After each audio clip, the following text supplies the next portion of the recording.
안녕하세요. BTX입니다. 오늘 민수기 9장을 살펴보겠습니다. 출애굽한 지 1년이 되었고 1주년 유월절을 지켜야 할 때가 되었습니다. 1월 14일에 유월절을 지내게 되는데 이 유월절에는 모든 이스라엘 백성이 참여해야 합니다. 그런데 만일 시체의 몸이 닿거나 그 외 이유로 유월절 때 부정하게 된 사람들, 그리고 여행 중이어서 유월절 예식에 참여하지 못한 사람들은 어떻게 해야 할까요? 만일 유월절에 참여하지 않으면 백성 중에서 끊어진다고 했으니 이는 매우 심각한 문제가 아닐 수 없습니다. 이런 질문에 대한 하나님의 해답은 2월 14일, 즉 유월절 한 달 후에 유월절을 지키면 된다고 하십니다. 또한 외국인 중에서도 유월절을 지키고 싶다는 사람들이 있다면 그들 역시 규례를 따름으로 유월절 예식에 참여할 수 있었습니다. 단 그들은 할례를 받아야 했습니다. 이처럼 하나님의 혈통이 아닌 동일한 신앙을 고백하는 사람들이라면 누구라도 유월절 예식에 참여할 수 있는 길을 열어놓으신 것입니다. 즉 이스라엘 공동체는 처음부터 혈연이 중심이 아닌 신앙이 중심이었음을 알 수 있습니다. 하나님은 분명 원칙을 준수하기를 원하시지만 피치 못할 상황에서는 대체할 수 있는 방법을 마련하신 것입니다. 이것은 하나님이 얼마나 유연하신 분인가를 잘 알려주는 대목입니다. 이렇게 하나님은 얼마든지 하나님을 섬길 열망을 가진 사람들에게 그 길을 열어주십니다. 15절부터 23절을 보시면 이스라엘 군대가 광야를 행진할 때 어떤 원칙이 있었는지를 알려주십니다. 이스라엘 백성은 가나안을 향해 가는 군사들이므로 광야 행군 시 철저하게 순종해야 했습니다. 왜냐하면 오직 하나님만이 이스라엘의 유일한 내비게이션이었기 때문입니다. 하나님은 구름의 움직임을 통해서 백성들에게 이동하거나 멈추어 주둔하도록 지시하신 것입니다. 그러므로 광야 행군은 이스라엘 백성이 전적으로 하나님만 의존하고 순종하게 하는 훈련도 겸하고 있었음을 알 수 있습니다. 사령관이신 하나님께 순종하는 것만이 이스라엘 군대의 승리를 보장하기 때문입니다.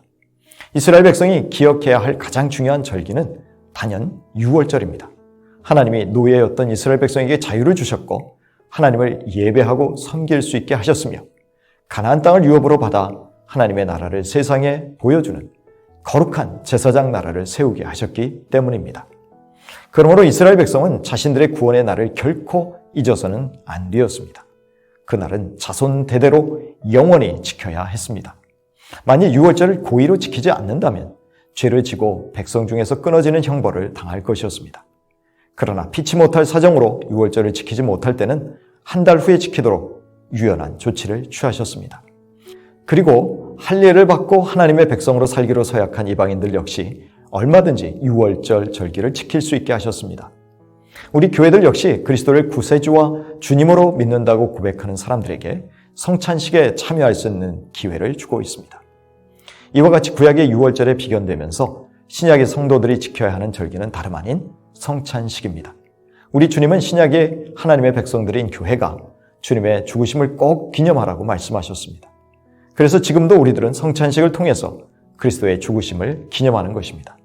하지만 이 성찬식을 거행할 때 혹시 우리가 부정하지 않은지를 돌아보아야 합니다. 이제 신약에서는 시체를 만지는 것과 같이 의식적으로 부정하여 성찬에 참여하지 못하는 일은 없습니다. 하지만 영적으로 부정함이 없는지는 살필 수 있어야 합니다. 고린도전서 11장 27절 이하입니다. 그러므로 누구든지 주의 떡이나 잔을 합당하지 않게 먹고 마시는 자는 주의 몸과 피에 대하여 죄를 짓는 것이니라. 사람이 자기를 살피고 그 후에야 이 떡을 먹고 이 잔을 마실지니 주의 몸을 분별하지 못하고 먹고 마시는 자는 자기의 죄를 먹고 마시는 것이니라. 사도 바울은 앞서 고린도 교회가 갖고 있는 부정을 지적하면서 성찬을 함부로 먹게 되면 죄를 짓는 것이라고 말합니다. 그 부정은 파당을 짓는 것, 분쟁하는 것, 가난한 형제를 돌아보지 않고 배려하지 않는 것을 의미합니다. 그러므로 우리는 사랑이야말로 성찬을 위한 가장 중요한 준비임을 깨닫게 됩니다. 요한일서 3장 17절 이하입니다. 누가 이 세상의 재물을 가지고 형제의 궁핍함을 보고도 도와줄 마음을 닫으면 하나님의 사랑이 어찌 그 속에 거하겠느냐. 자녀들아 우리가 말과 혀로만 사랑하지 말고 행함과 진실함으로 하자.